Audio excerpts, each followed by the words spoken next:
मित्रों नमस्कार, मैं हूं राकेश कुमार। आप देख रहे हैं मत अभिमत। मित्रों, राजस्व महाअभियान 16 अगस्त से शुरू होने जा रहा है, जो 20 सितंबर तक चलेगा। ये है क्या? इसको लेकर तमाम तरह के दावे राजस्व एवं भूमि सुधार विभाग कर रहा है, लेकिन इसको अगर नज़दीक से देखें तो आप निश्चित रूप से इस बात को समझ जाएंगे कि यह जो भूमि सर्वे हो रहा था उसी से निकला हुआ एक या उसी को पूरा करने के लिए एक ये अभियान है, ये आयोजन है। भूमि सर्वे का क्या हुआ नहीं हुआ, अब इस विषय की न पूछताछ हो रही है, न आप ही लोग पूछ रहे हैं, न कुछ बता रहे हैं। मतलब वो पूरी तरह, एक तरह से कहें कि वो पूरा मामला सुस्त पड़ा हुआ है।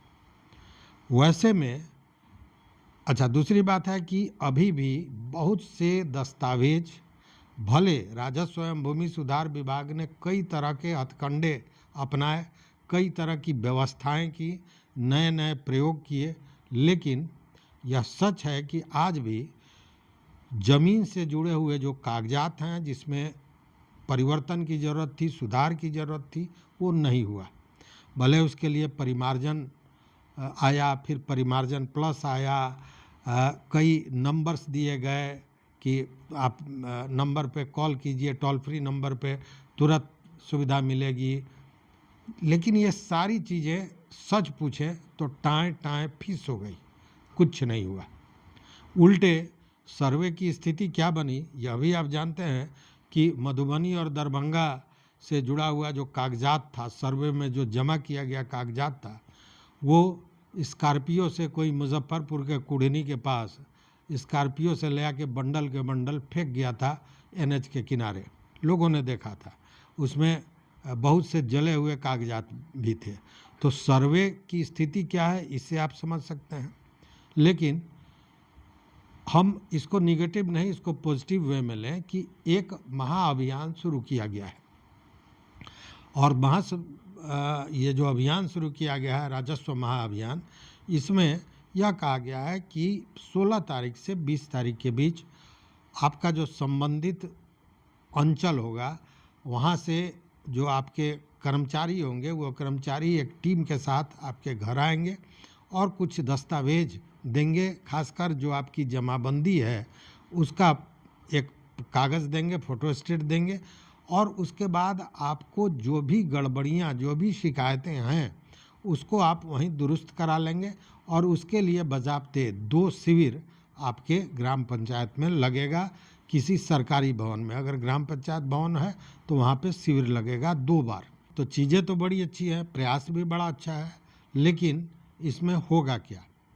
अब देखिए कि अगर जमाबंदी आपके पास पहुँचा दिया गया और जमाबंदी आपका बहुत पुराना है, बाप दादा के नाम से के समय से चल रहा है, और उस जमाबंदी में जो भूमि होती है, तो भूमि के जगह पे 00 लिखा हुआ है, खाता खेसरा नहीं चढ़ा हुआ है, तो फिर उस जमाबंदी का मतलब क्या है? कोई मीनिंग नहीं है। और ऐसे एक नहीं, हजारों हजार की संख्या में जमाबंदी है, जिसमें जमाबंदी कायम है, व्यक्ति का नाम है, गांव, मौजा, ये सब लिखा हुआ है, लेकिन अंत में भी बहुत से हमने देखा है जिसमें अंत में लिखा हुआ है कि 3 एकड़ 73 डिसमिल नीचे है, लेकिन ऊपर किस ख्याता खेसरा का है, कौन कौन सा रकबा ऐसा था जिसको जोड़कर ये 3 एकड़ हुआ है, इसका कहीं ब्यौरा नहीं है।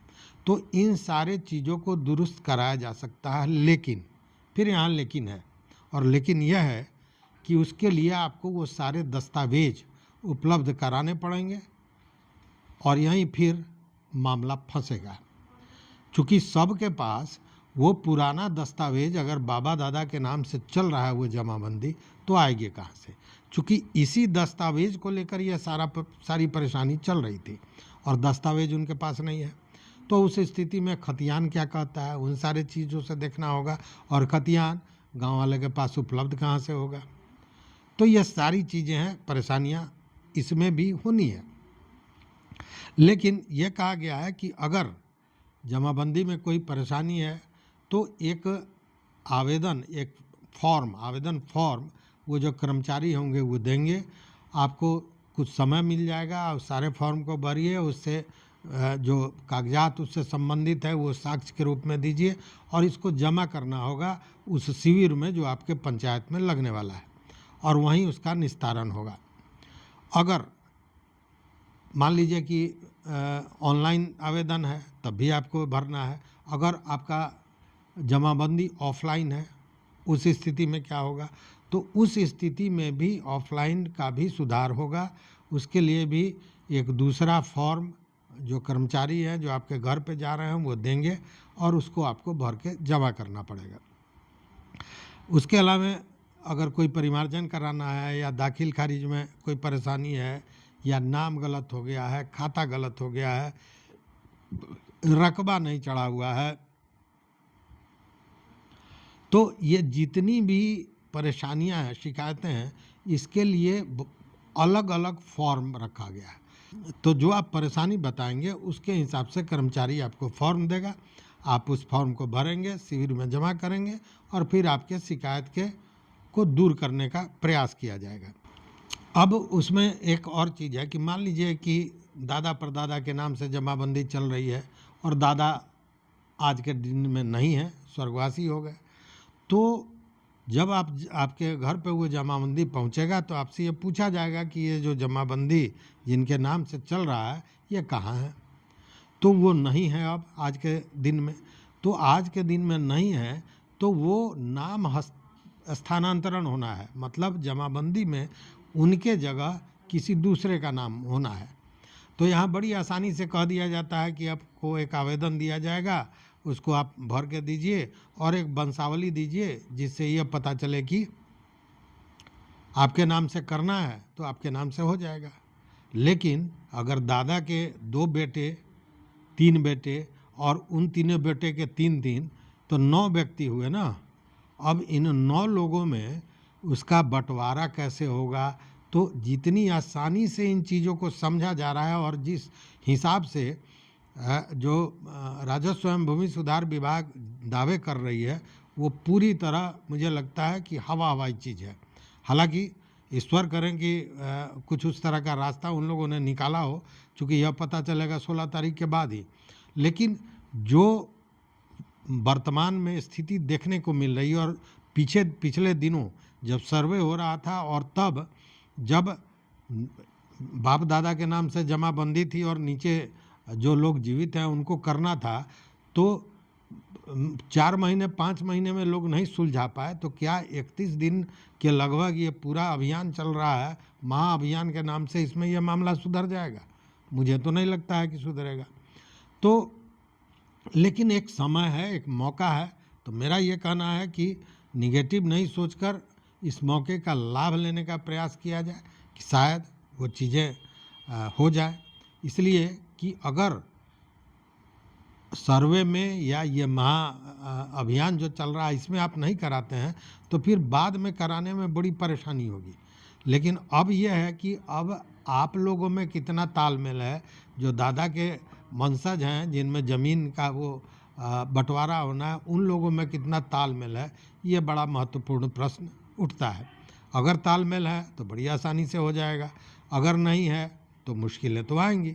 अब उसको आप कैसे सुलझाते हैं इसकी तैयारी पहले से कर लें कि इस मौके का लाभ आपको मिल सके।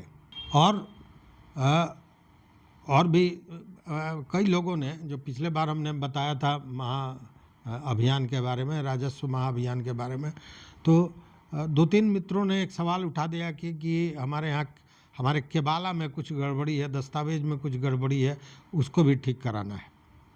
तो मित्र, सबसे बड़ी बात यह है कि केवाला जो आप कराए हैं वो रजिस्ट्री ऑफिस से कराए हैं और केवाला में कोई भी दूसरा व्यक्ति किसी भी तरह का बदलाव नहीं कर सकता है। अगर केवाला में मान लीजिए कि खेसरा नंबर गलत हो गया या खाता नंबर गलत हो गया या मौजा थाना कुछ भी गलत है जिसको सही कराना है, तो वो ये सर्वे टीम या जो ये महाअभियान के लिए जो टीम आपके यहाँ जाने वाली है उसके अधिकार क्षेत्र के बाहर है, वो कुछ नहीं कर सकते हैं। इसलिए इसके लिए आपको संबंधित जिस रजिस्ट्री ऑफिस से, जिस निबंधन कार्यालय में आपने निबंधन कराया हो, आप उस निबंधन कार्यालय में जाइए और वहाँ पे जाके इस चीज़ के लिए प्रयासरत होइए, क्योंकि उसका रास्ता वहीं से निकलेगा। इन लोगों के पास महाअभियान से जुड़े हुए जो टीम है जो आपके पास जा रही है, उसके पास ऐसा कुछ भी नहीं है। तो कहने का मतलब है कि एक तो सबसे बड़ी बात है कि अभी जो SIR हुआ, और SIR को लेकर जो मतलब मतदाता सूची पुनरीक्षण, जो गहन पुनरीक्षण अभी हुआ है, जिसके लेकर तमाम हंगामे आप देख रहे होंगे, सुप्रीम कोर्ट तक केस हो गया। कई ऐसे लोग हैं जो जीवित हैं, उनको मार दिया गया, वो उनका पता नहीं है। बहुत से गलत लोग का नाम था, वो हटा भी, ऐसा नहीं है कि नहीं हटा। लेकिन उसमें हुआ क्या कहा गया था कि BLO घर घर जाएंगे, जिसमें ICDS की जो सेविकाएं होती हैं उनका भी सेवा लिया गया था कि घर घर जाएंगी, वो फॉर्म देंगी, उसको भर के फिर वापस लाना है, फिर ऑनलाइन करना है। लेकिन मैं वैसे 100 आदमी का नाम बता सकता हूँ जिसके पास BLO पहुँचा ही नहीं। BLO कहीं एक जगह बैठकर बिना फॉर्म दे हुए अब किस तरह दस्तखत किया, क्या किया, भगवान मालिक है, लेकिन ऑनलाइन हो गया, बहुत लोगों का नाम आ भी गया। और यह हुआ क्यों कि बहुत छोटे अवधि में करना था, एक अफरा तफरी का माहौल था और उसी में सारा काम करना था। लोगों को भय भी था, जो BLO हैं उस पर पदाधिकारियों का दबाव भी था। आपने देखा होगा पिछले दिनों एक BLO, वो हार्ट अटैक हो गया, इतना वर्कलोड में। घर वालों ने कहा कि इतना वर्कलोड था और इतना दबाव था पदाधिकारियों का कि ये झेल नहीं पाए, कई लोग सस्पेंड किए गए, ये सारी कार्रवाइयाँ हुई।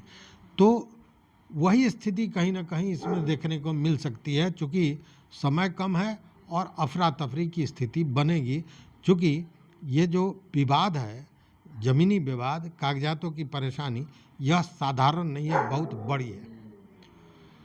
तो इस पर आपका क्या राय है, जरूर बताइएगा। देखते रहिए मत अभिमत। मित्रों, चैनल पर नए हो तो सब्सक्राइब कीजिए, वो घंटी जैसी आकृति दबा दीजिए, ताकि हम जो वीडियो बनावे वो आप तक पहुँचे। शेयर कीजिए, अपना कमेंट जरूर दीजिए हमारे कमेंट बॉक्स में।